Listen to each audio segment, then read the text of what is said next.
नमस्कार विद्यार्थी मित्रांनो, मी प्राध्यापक पी.बी. गोळे, मराठा विद्याप्रसारक समाजाचे गुरुवर्य मामासाहेब दांडेकर कला, भगवंतराव वाजे वाणिज्य आणि विज्ञान महाविद्यालय Sinnar, advance accounting and taxation.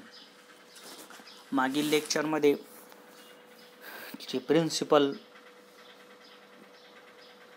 आपण बघत होतो, काही कारणास्तव लेक्चर स्टॉप झाल्यामुळे राहिलेला भाग आपण आता कंटिन्यू करत आहोत. Planning. He should plan its work to conduct audit in effective and timely manner. Plan should be based on knowledge of the client business. Plan should be further developed and revised during audit of circumstances required to. 7. Principle. Auditors should obtain sufficient and appropriate audit evidence by performing compliance and subsidiary procedure. Evidence enables the auditor to draw reasonable conclusion. Compliance procedure it's designed to obtain reasonable assurance that the internal control have been properly designed and operating effectively throughout the year. Substantive procedures are performed to obtain evidence as the completeness, accuracy, and validity of the data processed by the accounting system. Principle number 4 जे आहे, या 4 मध्ये आपण बघितलं होतं, work performed by other. Auditor जो आहे हा आपलं जे काम जे आहे हे काम करून घेण्यासाठी जे एक्सपर्ट ऑडिटर असतात किंवा असिस्टंट असतात यांची मदत तो घेत असतो. असं जरी असलं तर प्रत्येक प्रकारच्या फायनल इन्फॉर्मेशनसाठी किंवा फायनान्शियल इन्फॉर्मेशनसाठी ऑडिटर हा स्वतः जबाबदार असतो. त्याचबरोबर ऑडिटर जो आहे हा प्रत्यक्ष काम करत असताना स्वतःचं स्किल, काळजी या माध्यमातून प्रत्येक गोष्ट एक्झरसाइज करत असतो. कुठल्याही प्रकारचा डाऊट ऑडिटर निर्माण करत नाही किंवा निर्माण होऊन देत नाही. 5वा ऑब्जेक्टिव्ह होतं डॉक्युमेंटेशन.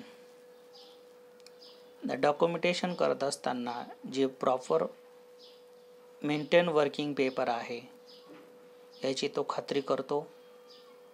वर्किंग पेपर मेंटेन करत असताना जे बेसिक प्रिन्सिपल आहे याचा अकॉर्डन्स देखील तो करतो. प्लॅनिंगमध्ये आपण बघितलं तो प्रत्येक प्रकारच्या कामाचं प्रॉपर टायमिंग नुसार नियोजन करत असतो. त्याचबरोबर प्रत्येक प्रकारचा जो प्लॅन आहे यासाठी विभिन्न प्रकारचं जे ज्ञान आहे हे देखील त्याच्याकडे असतं. त्याचबरोबर प्रत्येक प्लॅन डेव्हलप करत असताना ऑडिटिंग जो आहे हा सर्कमस्टान्सेस म्हणजे परिस्थितीचा देखील विचार करत असतो. नंतर आपण शेवटचं आत्ता जे बघितलं ऑडिट एव्हिडन्स. ऑडिट जो आहे हा प्रत्येक प्रकारच्या परफॉर्मिंगमध्ये सफिशियंट अँड ॲप्रोप्रिएट जे एव्हिडन्स आहे, कंप्लायन्स आहे यांना सस्टेन करण्याचा प्रयत्न करतो.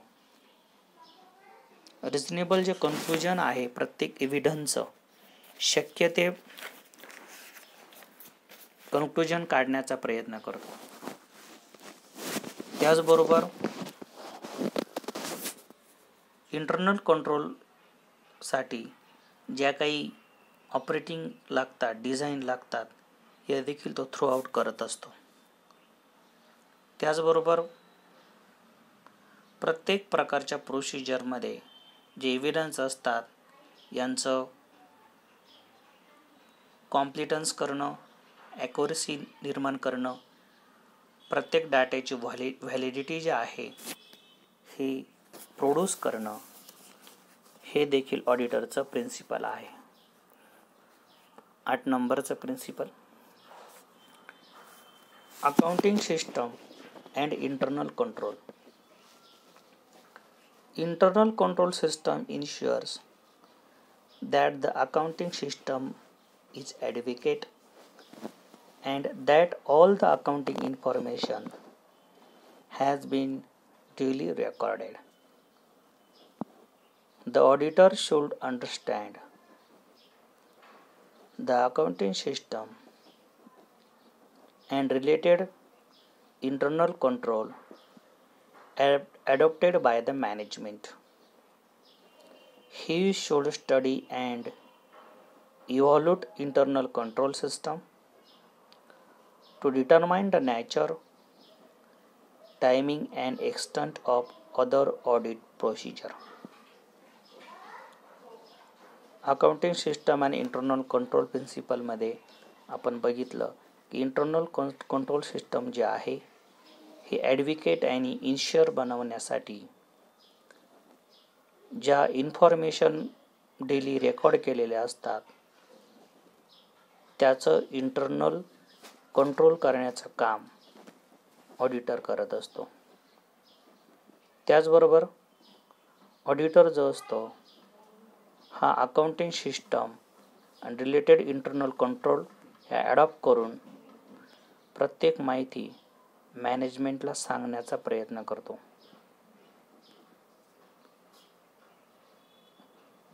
त्याचबरोबर प्रत्येक प्रकारच्या कंट्रोल सिस्टमचं इव्हॉल्यूट करणं, नॅचर, टायमिंग, एक्सटेंट करणं,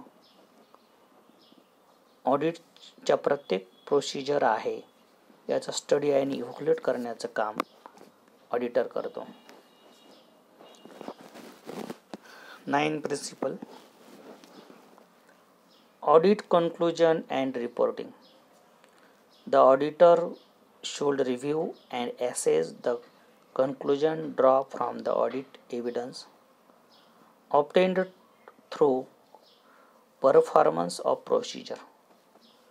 ऑडिटर जो आहे हा अनेक प्रकारच्या रिव्ह्यू, ॲसेसचं कन्क्लुजन ड्रॉ करतो अँड प्रत्येक प्रकारचा एव्हिडन्स जो आहे हा ऑब्टेन करून परफॉर्मन्स ऑफ प्रोसिजर जे आहे ही प्रभावी बनवतो.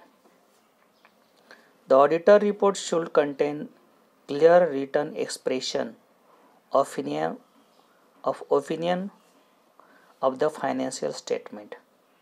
ऑडिटर जो आहे प्रत्येक प्रकारच्या कंटेंटचं क्लेरिफिकेशन करत असताना एक्सप्रेशनच्या माध्यमातून जेव्हा राईट डाऊन करतो तेव्हा फायनान्शियल स्टेटमेंट जे आहे याचा अभ्यास करत असतो. His report on whether the financial information has been prepared using acceptable accounting policy which have been consistently applied. ज्या acceptable accounting policies आहे या consistently applied करणं हे फायनान्शियल इन्फॉर्मेशन ड्रॉन करत असताना ऑडिटर या तत्वाचा अवलंब करतो. The financial information complies with the relevant regulation and statutory requirement. Financial information compliance करत असताना ज्या regulations आहे, requirement आहे याचा अभ्यास करत असतो. There is adequate disclosure of all material matter. प्रत्येक प्रकारचं जे मॅटर आहे हे डिस्क्लोज करणं. The report should be as per legal requirement.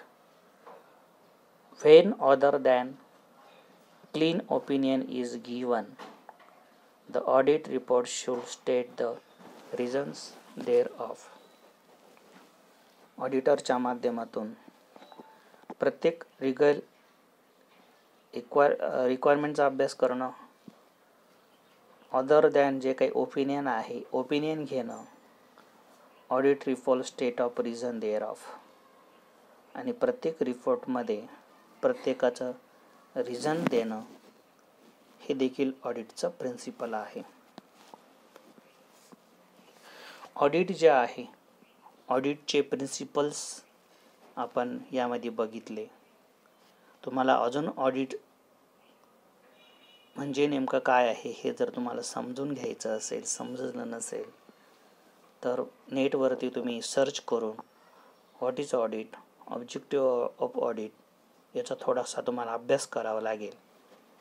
या लेक्चरच्या माध्यमातून आपण ऑडिटचे प्रिन्सिपल जे आहे या ठिकाणी घेतले. यानंतर पुढील लेक्चरमध्ये थोडंसं मराठी एक्सप्लेनेशन वाढवण्याचा प्रयत्न यामध्ये आपण करणार आहोत. पुढचा पॉईंट आपला आहे ऑडिटिंग कन्सेप्ट्स. यामध्ये टोटल आपल्या 5 कन्सेप्ट्स आहेत. Independence, evidence, due audit care, ethical conduct, fair presentation, त्यामध्ये अकाउंटिंग प्रॉपर्टी,